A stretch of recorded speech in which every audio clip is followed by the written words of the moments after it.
नमस्ते दोस्तों, मेरा नाम डॉक्टर सुजाता सिंह दामले है और आज हम फिर एक नया टॉपिक लेके आए हैं। भारत निर्वाचन आयोग। भारत निर्वाचन आयोग, इसको इलेक्शन कमीशन ऑफ इंडिया भी कहा जाता है। इलेक्शन कमीशन ऑफ इंडिया, इसको हम शॉर्ट में ECI करके अभी लिख रहे हैं। इस पर वीडियो मैं इसलिए बना रही हूँ, हालांकि निर्वाचन आयोग का जो टॉपिक है मेरे विषय में पॉलिटिकल साइंस में आगे आता पढ़ने में, पर अभी मैं इस पे वीडियो इसलिए बना रही हूँ क्योंकि अभी कुछ समय पहले ही हमारे दो नए चुनाव आयुक्त नियुक्त किए गए हैं और जिस पर थोड़ा सा विवाद हुआ है।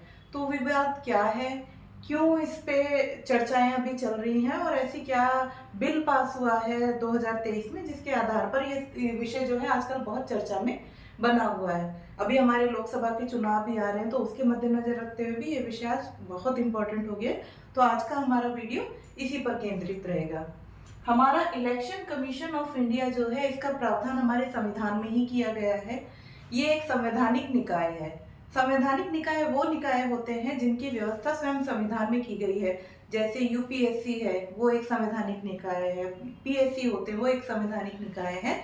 इसी प्रकार से इलेक्शन कमीशन ऑफ इंडिया भी एक संवैधानिक निकाय है, कॉन्स्टिट्यूशनल बॉडी है। इसका जो प्रावधान है वो हमारे संविधान के अनुच्छेद 324 में किया गया है। 324 से अनुच्छेद 329 तक में इलेक्शन कमीशन ऑफ इंडिया के बारे में बताया गया है। वो किस प्रकार कार्य करेगा, उसकी क्या क्या शक्तियां होगी, इस सारे के बारे में डिटेल से बताया गया है। अभी हम उस डिटेल में नहीं जाएंगे, बस मोटा मोटा समझेंगे कि इसमें विवाद क्या चल रहा है और क्यों चल रहा है। तो इसका प्रावधान किया गया है अनुच्छेद 324 में, आर्टिकल 324 में। अभी हमारा जो वर्तमान समय में जो हमारा इलेक्शन कमीशन है उसके 3 सदस्य हैं, जिसमें एक मुख्य निर्वाचन आयुक्त है, जिनको मुख्य निर्वाचन आयुक्त, जिनको चीफ इलेक्शन कमिश्नर कहा जाता है। CEC, चीफ इलेक्शन कमिश्नर कहा जाता है। वर्तमान समय में ये है श्री राजीव कुमार जी, श्री राजीव कुमार।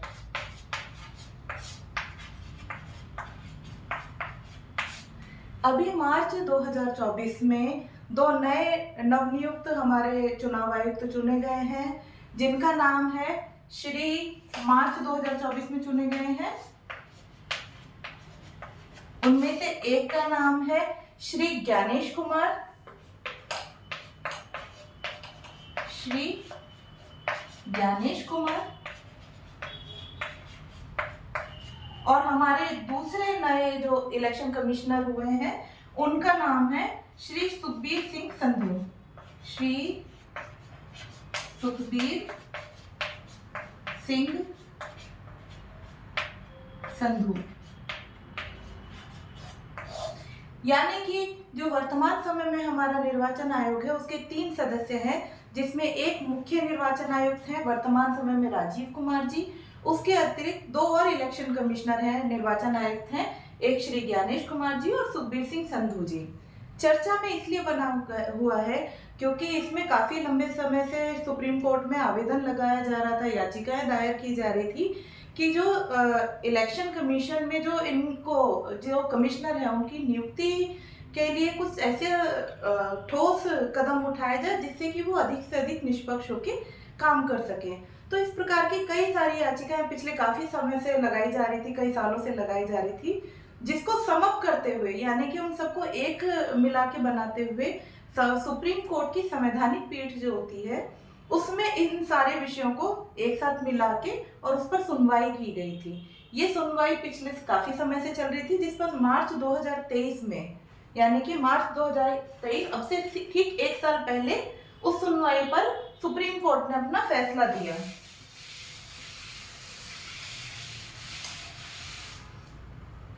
एक संवैधानिक पीठ जिसकी अध्यक्षता जस्टिस JS जोसेफ कर रहे थे, जस्टिस जोसेफ सुप्रीम कोर्ट की संवैधानिक पीठ थी।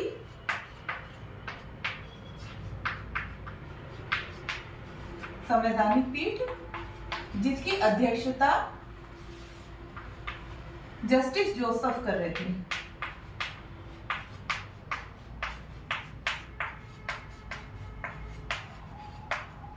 ये पीठ सुप्रीम कोर्ट की है। इसके अंतर्गत जस्टिस जोसेफ और उनके साथियों ने ये कहा कि एक ऐसी समिति बनाई जाए जिसके सुझाव पर राष्ट्रपति नवनियुक्त जितने भी नए कमिश्नरों को जितने भी चुनाव आयुक्तों को नियुक्त करना है उन सबको नियुक्ति प्रदान करे। और उस समिति के अंतर्गत 3 सदस्य होने चाहिए। एक सदस्य जो है वो सरकार की तरफ से रहेगा, दूसरा सदस्य संसद में विपक्ष की तरफ से रहेगा और तीसरा सदस्य उस समिति में भारत के चीफ जस्टिस ऑफ इंडिया रहेंगे, यानी कि भारत के जो मुख्य न्यायाधीश होंगे सुप्रीम कोर्ट के, वो इसके सदस्य होंगे। तो जस्टिस जोसेफ का सीधा सा जो कहने का तात्पर्य था या जो मुझे समझ में आया उससे कहीं ना कहीं सरकार के तीनों ही जो अंग होते हैं, विधायिका, कार्यपालिका और न्यायपालिका, उन तीनों का प्रतिनिधित्व उसमें हो जाता। जैसे कि हम सभी जानते सरकार के 3 अंग होते हैं। तो अगर हम बात करें विधायिका की, जिसको हमारे यहाँ बोलचाल में संसद भी कहते हैं केंद्र स्तर पर, तो जो नेता प्रतिपक्ष होंगे, जो विपक्ष दल के नेता होंगे, वो इससे चुन लिए जाएंगे। विपक्षी नेता हो गए, विपक्ष के जो सबसे मजबूत विपक्ष होगा उसके नेता, या फिर नेता प्रतिपक्ष जो भी उस समय उपलब्ध होंगे, विपक्षी नेता। इसका अतिरिक्त दूसरा अंग होता है कार्यपालिका।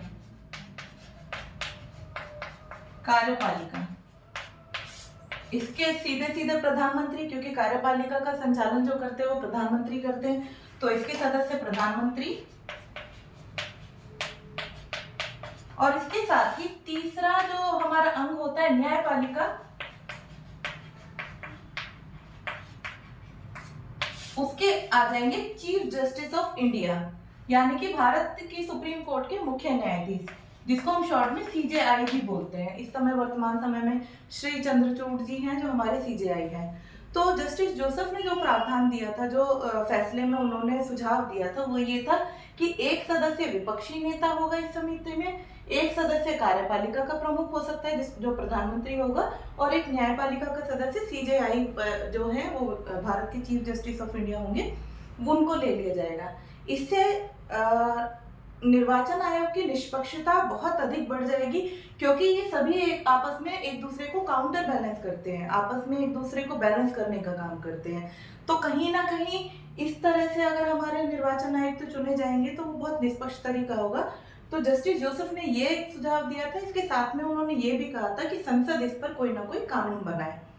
इसके बाद केंद्र की बीजेपी सरकार ने अगस्त 2023 में मॉनसून सत्र में इसी पे बिल लेके आए थे, जो निर्वाचन आयुक्तों की नियुक्ति से संबंधित बिल 2023 के नाम से जाना जाता है।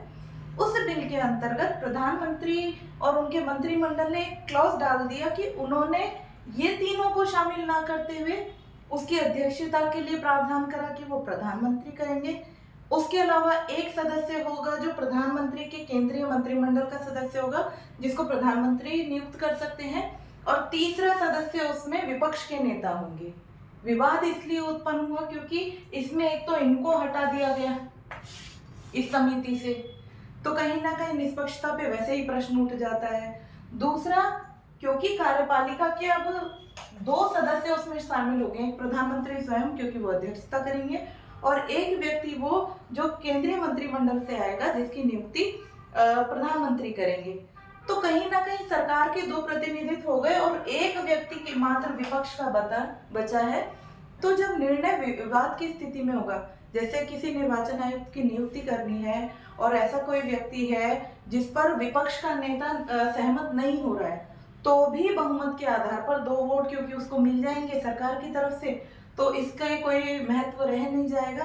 इसलिए इस पर विवाद इस समय उत्पन्न हो रहा है, क्योंकि इस प्रक्रिया से सीजेआई को अलग कर दिया गया। हालांकि ये बिल पास हो चुका है, राज्यसभा में इसको पास कर दिया गया मॉनसून सत्र में। उसके बाद विवाद हुआ, हंगामा हुआ, तो संयुक्त बैठक बुला के लोकसभा और राज्यसभा की संयुक्त बैठक से उसको पास कर दिया गया है उस बिल को। तो जो मार्च 2024 में नियुक्ति की गई है वो उस समिति के आधार पर की गई है, जो बाद में संसद ने कानून के द्वारा पारित करके बना दी है। अभी जो विवाद चल रहा था वो ये चल रहा था कि विपक्ष के जो नेता हैं उस अधीर रंजन,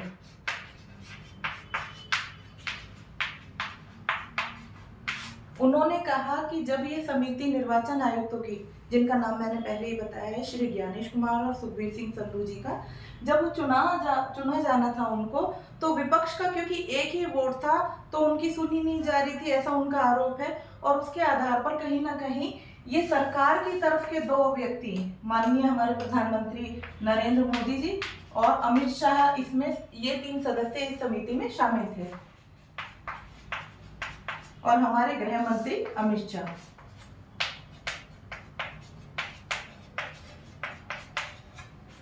ये समिति बनाई गई थी जिसके आधार पर मार्च 2024 में अभी हमारे नए नियुक्त किए गए हैं निर्वाचन आयोग के कमिश्नर। तो इनका आरोप ये है कि इन दोनों का क्योंकि मत एक तरफ चला गया तो इनकी सुनी नहीं गई है। दूसरा, इसमें कोई भी न्यायपालिका से जुड़ा हुआ व्यक्ति नहीं है, जिसके कारण इसकी निष्पक्षता पे प्रश्न चिन्ह खड़ा होता है। और क्या हम ऐसा मान सकते हैं, ऐसा इनका आरोप है कि क्या हम ऐसा मान सकते हैं कि जब ये दो मिलके, सरकार के अंग मिलके किसी आयुक्त की नियुक्ति कर रहे हैं तो उसमें पक्षपात नहीं किया जाएगा और वो आयुक्त कहीं ना कहीं सरकार को फेवर नहीं करेगा। तो इसी इन सब बातों को लेके इस पे विवाद चल रहा है और इस पे फिर से याचिका दायर करने का चल रही है, प्रक्रियाएं चल रही है और कई याचिकाएं फिर से दायर की गई हैं, क्योंकि इस आधार पर इस चीज को लेके इनकी जो नवनियुक्त हमारे कमिश्नर हैं उनकी नियुक्तियों को लेकर उस पर शंकाएं बनी हुई हैं और उससे संबंधित विवाद तभी से चल रहा है जब से ये प्रस्ताव पारित किया गया है, ये बिल पास हुआ है, जब से ये विधेयक बना है उसके बाद से ही इस पे विवाद चला आ रहा है। तो कहीं ना कहीं सबको साथ लेकर चलना सरकार का काम है। भारत एक लोकतांत्रिक देश है जहां पर विपक्ष का भी मत सुना जाता है और विपक्ष कहीं ना कहीं काउंटर बैलेंस करने का काम करता है सरकार की नीतियों को, उनके कार्य को। और ऐसे में निष्पक्ष कार्य करना और उनकी निगरानी करने का कार्य न्यायपालिका को दिया गया है, संविधान की व्याख्या करने का कार्य न्यायपालिका को दिया है। तो कहीं ना कहीं ये सरकार का भी दायित्व बनता है और सरकार के तीनों अंगों, यानी कि विधायिका, कार्यपालिका और न्यायपालिका, तीनों का दायित्व बनता है कि यदि किसी भी विषय को लेकर लोगों के मन में शंका है या विपक्ष के मन में शंका है तो उसको दूर करने के लिए कार्य किया जाए, कुछ ऐसे सुझाव निकाले जाएं, कुछ ऐसा मध्य का रास्ता निकाला जाए जिसके आधार पर हम निष्पक्ष होकर अपने आयुक्तों की नियुक्ति कर सके, क्योंकि इनका बहुत बड़ा दायित्व है। जो भी हमारा निर्वाचन आयोग है उसके बहुत दायित्व है कि वो निष्पक्ष रहकर चुनाव कराए। लोकसभा के चुनाव अभी आ ही रहे हैं और निर्वाचन आयोग तो वो तंत्र है जो राष्ट्रपति से लेके, संसद के सदस्यों से लेके, लोकसभा के, राज्यसभा के सदस्यों से लेके, विधानमंडल, जितने भी विधानसभाएं बनती हैं उन सबके निर्वाचन का सारा दायित्व निर्वाचन आयोग पे निर्भर करता है। तो ऐसे में उसका निष्पक्ष होना बहुत आवश्यक है और यदि उन्हीं की निष्पक्षता पर प्रश्न चिन्ह लगेगा तो कहीं ना कहीं भारतीय लोकतंत्र के लिए अच्छी चीज नहीं है। तो सरकार का ये काम बनता है और विपक्ष का भी ये दायित्व बनता है कि वो अपनी बातों को लेके जनता के बीच में जाए, उनसे जनमत तैयार करने का प्रयास करें और सरकार सभी विपक्षी दलों का मत सुने, उनसे सुझाव ले और उस चीज़ को, उस प्रक्रिया को और निष्पक्ष कैसे बनाया जा सकता है उस पर कार्य करे। तो आज हमने बस छोटा सा इसी विषय पे बात करने की कोशिश करी है। उम्मीद है आपको वीडियो अच्छा लगेगा। आगे हम ऐसे वीडियो डालते रहेंगे, विषय से संबंधित भी और जो चर्चाओं में चले आ रहे हैं उससे संबंधित भी। इसी के साथ बहुत बहुत धन्यवाद।